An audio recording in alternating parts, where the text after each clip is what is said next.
Bonjour et bienvenue sur le site quatditlabible.com. Aujourd'hui, la prospérité selon Dieu.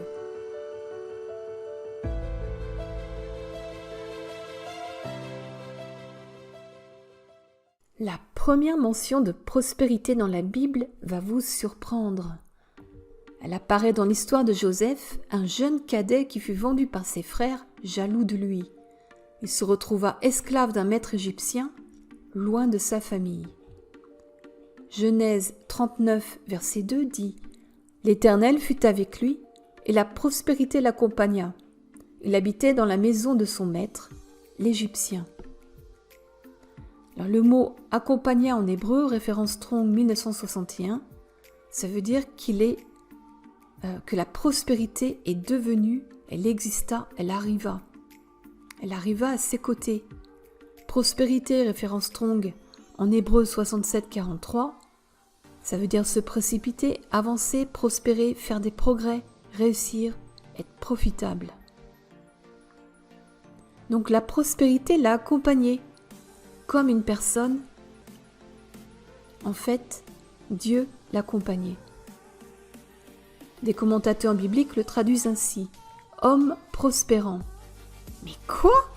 Il doit y avoir une erreur. Une erreur ! Ce Joseph a été vendu par ses frères pour devenir un esclave. Ça n'a pas de sens. Joseph ne possédait plus rien. Il venait d'être vendu par ses frères. Il détenait 0 argent. Ayant tout juste, et encore, c'est même pas sûr, un vêtement, maintenant sali et en lambeaux.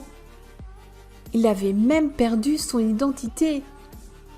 Il était vendu, enchaîné, et désormais un esclave, sans espoir de futur. Désormais, il n'est plus personne et n'a plus rien.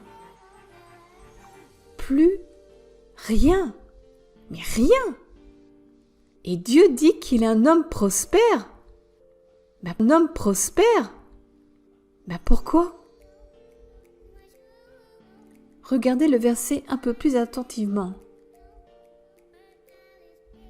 L'Éternel fut avec lui. C'est l'Éternel qui est sa source de prospérité.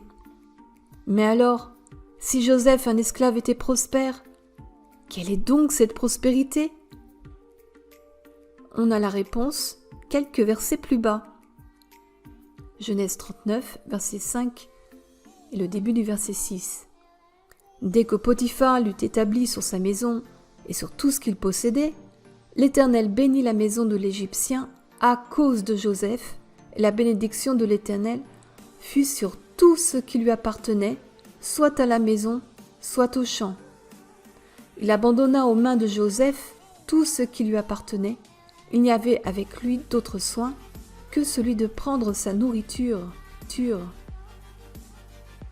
Dieu bénit Potiphar, un Égyptien, donc sans alliance avec lui, à cause de Joseph. Et quelle est cette prospérité ? Tout réussissait dans sa maison à l'intérieur et au champ à l'extérieur.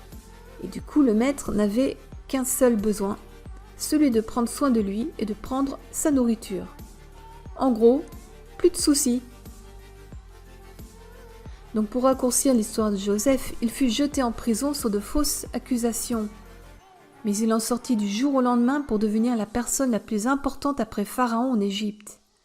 Dieu l'utilisa pour sauver non seulement les Égyptiens, mais les nations alentours, ainsi que sa propre famille de la famine. Dieu est capable de vous faire réussir en toutes circonstances, même celles qui semblent vous tenir en esclavage ou prison. Il fera remonter si vous lui faites confiance. Alors cela rappelle un autre succès, celui de David.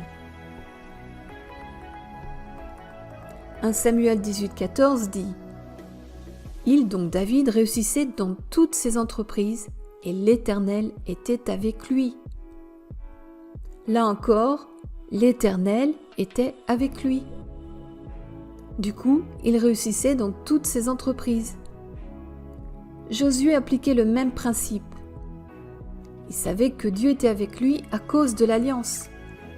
On le voit dans Josué 1, versets 8 à 9 qui dit « Que ce livre de la loi ne s'éloigne point de ta bouche, Médite-le jour et nuit pour agir fidèlement selon tout ce qui est écrit, car c'est alors que tu auras du succès dans tes entreprises. C'est alors que tu réussiras. Ne t'ai-je pas donné cet ordre? Fortifie-toi et prends courage. Ne t'effraie pas et ne t'épouvante pas, car l'Éternel ton Dieu est avec toi dans tout ce que tu entreprendras.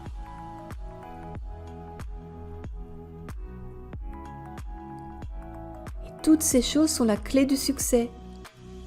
Le fait que sa parole ne s'éloigne pas de la bouche et de le méditer jour et nuit. Le méditer, c'est ruminer cette parole pour qu'elle s'inscrive sur notre cœur. Et du coup, quand on fait cela, on n'a pas peur de faire face aux circonstances ou à ce que l'on peut ressentir. Donc on ne s'effraie pas et on ne s'épouvante pas. Parce qu'on réalise que Dieu est avec nous et qu'il ne nous abandonne jamais. C'est alors qu'on aura du succès dans nos entreprises. On retrouve le même principe dans le premier psaume. Psaume 1, versets 1 à 3 dit « Heureux l'homme qui ne marche pas selon le conseil des méchants, qui ne s'arrête pas sur la voie des pécheurs, et qui ne s'assit pas en compagnie des moqueurs, mais qui trouve son plaisir dans la loi de l'Éternel, et qui la médite jour et nuit. Il est comme un arbre planté près d'un courant d'eau, qui donne son fruit en sa saison, et dont le feuillage ne se flétrit pas. Tout ce qu'il fait réussit. » Donc il ne faut pas écouter les mauvais conseils de ceux qui n'agissent pas selon les principes de Dieu.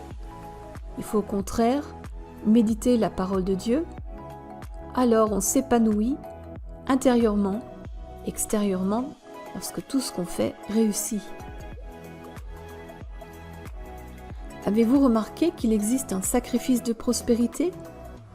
Dans Nombre 29, verset 39, il est dit « Tels sont les sacrifices que vous offrirez à l'Éternel dans vos fêtes, outre vos holocaustes, vos offrandes et vos libations, et vos sacrifices de prospérité, accomplissement d'un vœu ou en offrande volontaire. » Un sacrifice de prospérité? On va regarder ça. Référence Strong en hébreu 8002. Cela veut dire offrande de paix, récompense, sacrifice pour alliance ou amitié.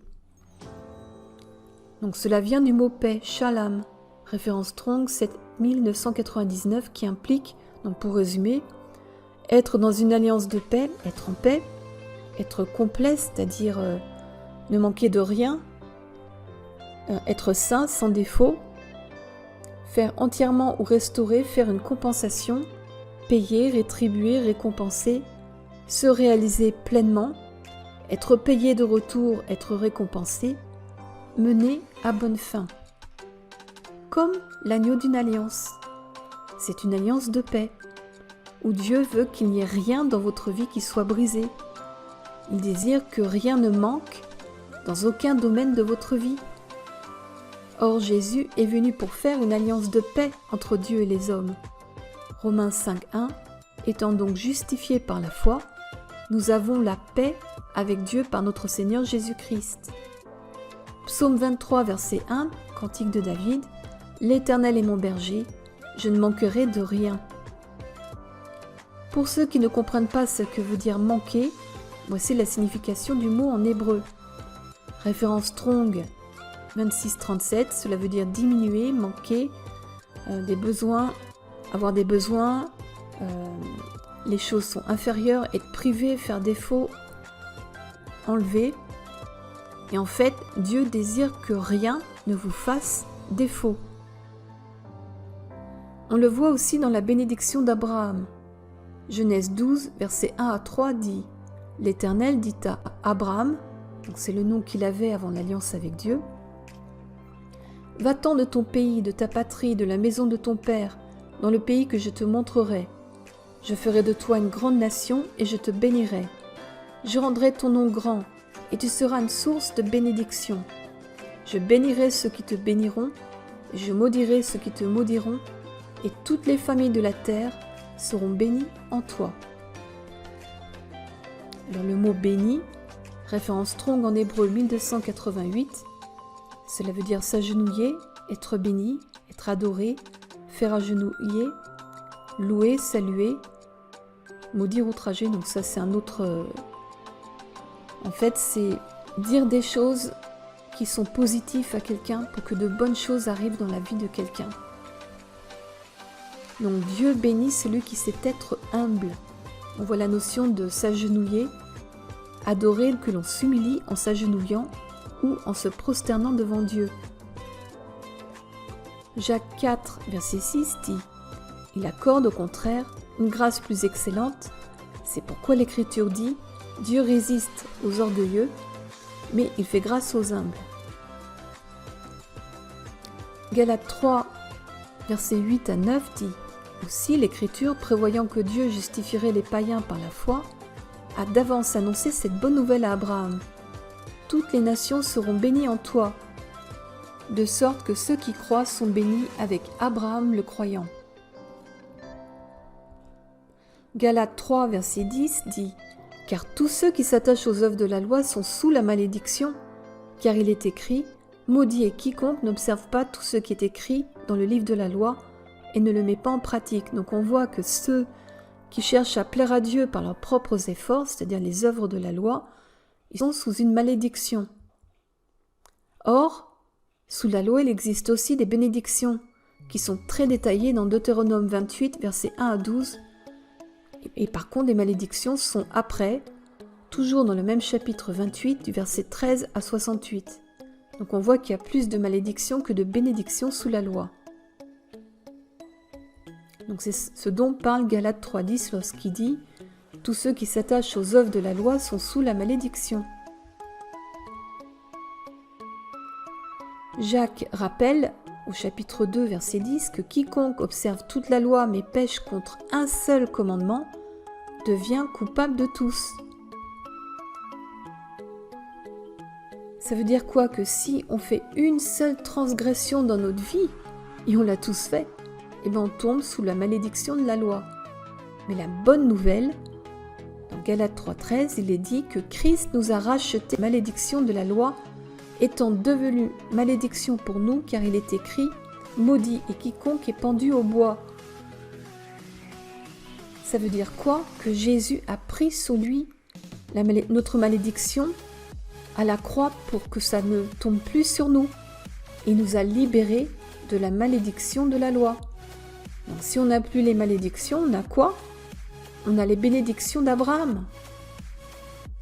Deutéronome 30, verset 9 dit « L'Éternel ton Dieu te comblera de bien en faisant prospérer tout le travail de tes mains, le fruit de tes entrailles, le fruit de tes troupeaux et le fruit de ton sol, car l'Éternel prendra de nouveau plaisir à ton bonheur, comme il prenait plaisir à celui de tes pères. »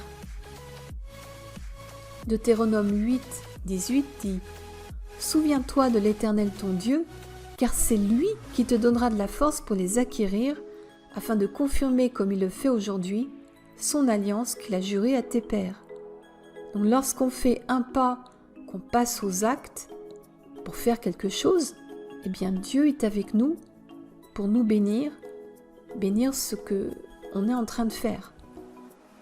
Alors, vous êtes bénis par Dieu en personne.